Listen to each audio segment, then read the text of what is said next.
Hi guys, പുതിയൊരു വീഡിയോയിലേക്ക് ഏവർക്കും സ്വാഗതം. അപ്പോൾ ഇന്ന് നമ്മൾ ഉണ്ടാക്കാൻ പോകുന്നത് ലാങ് ബീൻസ് ഫ്രൈ, അതായത് വള്ളിപ്പയർ തോരനാണ്. അപ്പോൾ അതിലേക്കായിട്ട് നമ്മൾ അരിഞ്ഞു വെച്ചിട്ടുണ്ട്. കുഞ്ഞു കുഞ്ഞായിട്ട് അരിഞ്ഞ വള്ളിപ്പയറാണ്. ഒരു അടുപ്പത്ത് ചീനച്ചട്ടി വെച്ചിട്ട് അതിലേക്ക് ശകലം എണ്ണ ഒഴിച്ചു കൊടുക്കാം. വെളിച്ചെണ്ണ, സൺഫ്ലവർ ഓയിൽ, എന്താണ് നമ്മളെ ഇഷ്ടം അതനുസരിച്ച് ഒഴിച്ചു കൊടുക്കാം. എന്നിട്ട് കടുക് പൊട്ടിക്കാം. അതിലേക്ക് നമുക്ക് ശകലം കടുക് ചേർത്ത് കൊടുക്കാം. കടുക് പൊട്ടിയതിന് ശേഷം നമുക്ക് കുഞ്ഞുന അരിഞ്ഞു വെച്ചിട്ടുള്ള വള്ളിപ്പയറിന് അതിലേക്ക് ചേർത്ത് കൊടുക്കാം. നല്ല സ്വാദിഷ്ടമായ ഒരു ഡിഷാണ്. ചോറിൻ്റെ കൂടെയൊക്കെ കഴിക്കാനായിട്ട് നല്ല ഒരു ഡിഷാണ്. എല്ലാവർക്കും ഇഷ്ടപ്പെടുന്ന ഒരു ഡിഷും കൂടെയാണ്. എന്നിട്ട് നമുക്കതിനെ വശക്കി കൊടുക്കാം.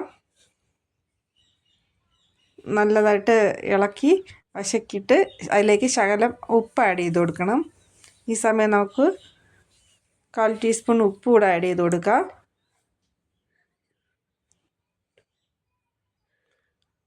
ഉപ്പ് ആഡ് ചെയ്തതിന് ശേഷം നമുക്കത് തീ കുറച്ച് സിമ്മിലാക്കിയിട്ട് അടച്ചു വയ്ക്കാം.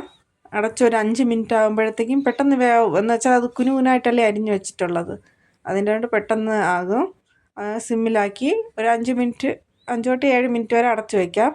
പിന്നെ അതിലേക്ക് നമ്മൾ തേങ്ങ, ജീരകം, വെളുത്തുള്ളി, മഞ്ഞൾപ്പൊടി, മുളക് പൊടി ഇത്രയും ചേർത്ത് ഒന്ന് ക്രഷ് ചെയ്തെടുത്താൽ മതി. ക്രഷ് ചെയ്തതും കൂടെ നമ്മൾ ഇതിലേക്ക് അങ്ങ് ചേർത്ത് കൊടുക്കണം. ചേർത്ത് കൊടുത്ത് അടച്ചു വയ്ക്കാം.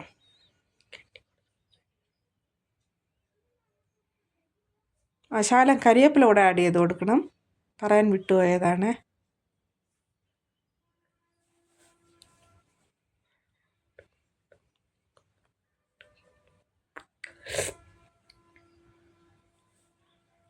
അടച്ചു വെച്ചിട്ട് ഒരു 2-3 മിനിറ്റ് ആകുമ്പോഴത്തേക്ക് അത് റെഡിയാവും. അപ്പോഴത്തേക്ക് നമുക്ക് അപ്പുറത്ത് ഞാൻ ഡാൽ കറി വെച്ചിട്ടുണ്ട്. മേത്തി ഡാലാണ്, നമ്മളിവിടെ നോർത്തിലൊക്കെ വയ്ക്കുമ്പോഴത്തെ ഒരു ഡിഷാണ്. ചോറിൻ്റെ കൂടെയൊക്കെ കഴിക്കാൻ, ചോറ് ചപ്പാത്തിയുടെയൊക്കെ കഴിക്കാൻ പറ്റുന്ന ഒരു ഡിഷാണ്. അതാണ് ആ കുക്കറിലിരിക്കുന്നത്. മേത്തി എന്ന് പറയുമ്പോൾ നമ്മൾ ഉലുവയുടെ ഇല ഉണ്ടല്ലോ, അത് വെച്ചുണ്ടാക്കിയ ഡിഷാണ്.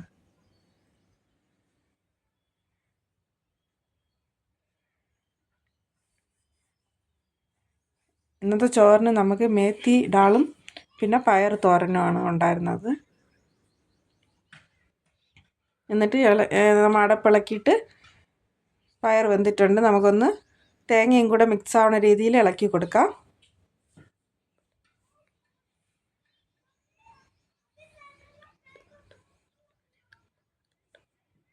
നല്ല ഇളക്കി കൊടുത്തിട്ട് ചോറിനൂടെയൊക്കെ വച്ച് കഴിക്കാനായിട്ട് നല്ല ഇഷ്ടമാണ്. ഇവിടെ എൻ്റെ മോൾക്ക് വലിയ ഇഷ്ടമാണ്. ഇപ്പം നിങ്ങൾക്ക് ഈ ഡിഷ് ഇഷ്ടപ്പെട്ടാണെങ്കിൽ എൻ്റെ വീഡിയോ ഒന്ന് ലൈക്ക് ചെയ്യണം, ഷെയർ ചെയ്യണം, സബ്സ്ക്രൈബ് ചെയ്യണം, കമൻറ്റ് ചെയ്യണം, ഒന്ന് സപ്പോർട്ട് ചെയ്യണം. ഇത്രയേ ഉള്ളൂ നമ്മൾ ഇന്ന് ലഞ്ചിനുള്ളത്. മേത്തി ഡാൾ പയർ തോരനുമാണ്. പിന്നെ ചോറ്. ഇന്ന് ചപ്പാത്തി ഉണ്ടാക്കിയില്ല, ചോറാണ്. അപ്പോൾ ബൈ ഗൈസ്, അടുത്തൊരു വീഡിയോ ആയിട്ട് നമുക്ക് കാണാം.